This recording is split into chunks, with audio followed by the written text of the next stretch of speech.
Talking Dallas area baseball. Ken Kashatus with us, the head coach, and Coach, been a special year for you guys in the sense of you're still playing.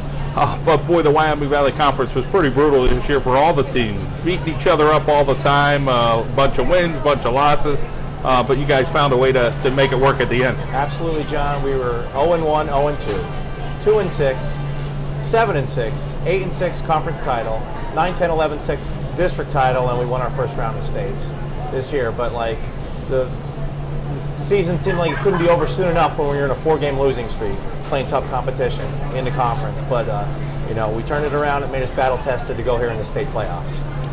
Injury here or there, everybody kind of goes through them, and you went through a big one with a senior. Absolutely, we lost 2 seniors. Like right off before the season started, we lost Charles Giacometti, who spoke to you earlier last week, and he was our leadoff hitter for the last 2 years. And Lee Eckert, who threw 2 no-hitters in his first 2 starts to open last season, would come into this season as our ace. He hasn't picked up a ball to throw. He made an appearance as a batter in 1 game, but he's not the player he was last year. And but Charles has sort of come back from injury now, and he's been an inspirational leader and with experience. And he's a future college baseball player. He's going to be a Wilkes Colonel, so he's got a lot of varsity experience, and he's gone in there and he's batted against tough guys and give us quality at bats. And boy, all those seniors kind of mentioned last week that we had a lot of good younger underclassmen, but the senior leadership itself, I think you're pretty pleased with what you have. Absolutely. Like, we wouldn't be the team we are without the 5 seniors. Jimmy Oshel, Lee Eckert, J.D. Barrett, Christo Huntington, and Charles Giacometti. They have a great dynamic, as team leaders and guys who've been around the block for a couple of years. And we have a nice, block of juniors as well, and we have some dynamic sophomore players. You go to those underclassmen that I guess it's probably just more than raw talent. These guys have some experience playing baseball over the years and different things, and there's some really good athletes. Absolutely. Those kids, they are good athletes, like you said, and they're good in gym class, and they're good in the other sports if they play them. But for the most of them, their bread and butter sport is baseball. Nick Kocher is a great basketball player. He's a starter on the basketball team, and they had a nice run at the end of last year.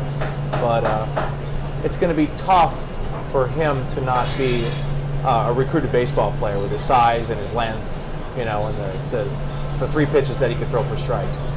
He's one underclassman in particular who's pitched in every one of our 5 out of our last 6 games, I believe. A couple teams that won in District 2. We go Walla-Popack, great pitching, a lot of experience, guys playing summer ball, travel, going to play at the next level. We take Holy Redeemer, well-balanced team. They were young last year. They have some good pitching. They're balanced as well. So to be playing at this time of year, you really definitely need some arms, but you also need to follow through with some guys with the bats too. Absolutely. Sometimes you just got to hit the ball with guys on base, and we had a couple extra base hits against Athens, but we had the bases loaded, and honestly we made just good solid contact. Maybe an error here, a heart, they brought the infield up, we bounced one over their head, but it's just putting the ball in play with guys on base, and you making the plays on the other end. Take us through some of those games. You mentioned the 2-6 and fighting back. Take us through a couple games this year, whether you won or lost, that kind of defined your season this year with, again, that good competition. Okay. So we were 0-2. We go to Wyoming area, facing their number 1 pitcher, Division I kid, and we 10-run him, like out of nowhere. And we took that momentum into the next game we played. We're down 5-0 at with Tunkhannock at home, and we put up 12. And Nick Kocher gave up 5 in the first and stayed in the game and just managed to right the ship and be there. So then we play Coughlin at home, put up 3 in the first inning, and we stopped scoring. We leave guys on base all over the place, and that sort of led to our funk. We lost. It was tied late, and then we lost that game. Chase Nowak made a bunch of plays defensively, and he had a big hit late in the game. And that sort of sunk us for the next week and a half, or at least that was a late Thursday, and that next week we played Valley West. We lost a tough game 6-5. We lost Crestwood in the middle of the week, and we were in a position where we started Josh Lydon, who's been our closer, is much more comfortable in a relief, appearing as a reliever, and he started that game, and they peppered him. They caught us at the wrong time, and they were playing great ball, and then we had to take the long bus ride to Hazelton, and we just weren't very competitive in that game. But like, then we played Pittston on Monday, and it was a tough game. It was close, and Leiden had a big save in that game, threw a great last inning, and away we've gone since then. That's great to hear your story. We all have a story in this Dallas area Mountaineers team.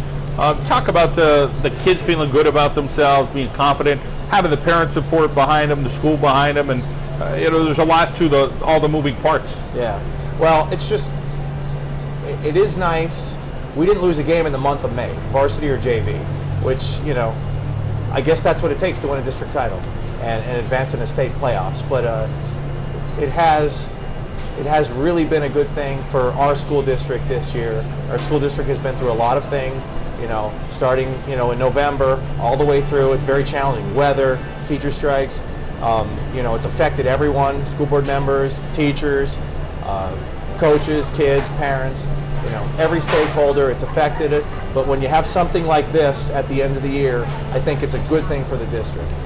To sort of bring people together and get excited about going to baseball games that aren't played at prime time. They're not played in front of huge crowds normally. They're played at 4:15 or 4:30 in the afternoon, and it's just a little shot in the arm here when the weather changes and you start getting outside. And as schools are ending for the season, and we're sort of in school, it is a nice thing to have be playing baseball in June. Coaching staff, let's talk about what Sure. you have. Yeah, we have two.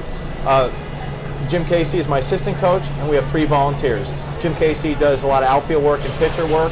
I have Paulie Narcom, who was a great catcher for me. He was a 3-year starter, all-scholastic player. He does a little bit of everything, honestly, and he does great work with our catchers. Especially, we have Bob Ayton. He's he's coached at Valley West 9th grade for years. He won a state title as a junior Legion coach years ago. So we sort of brought him on, a few years ago. I think this is his 4th year. This is Paulie Narcom's 5th year. And my dad, OCK, Old Coach K, as he's been called since 2006, has been with me since I got hired. This is my 15th year. So combined, we've had Jim Casey, my dad, and myself have been there for 15 years, and we picked up Paul Narcom 5 years ago and Bobby Ayton 4 years ago. So 54 seasons combined in the last 15 with each guy coaching at Dallas. Great to hear about your coaches. And next up, who knows who it's going to be week in and week out. Of course, it's now game in and game out, but you guys will just give it your best and hope you live to play another day, right? Absolutely. Western York on Thursday at Pine Grove, 4:30.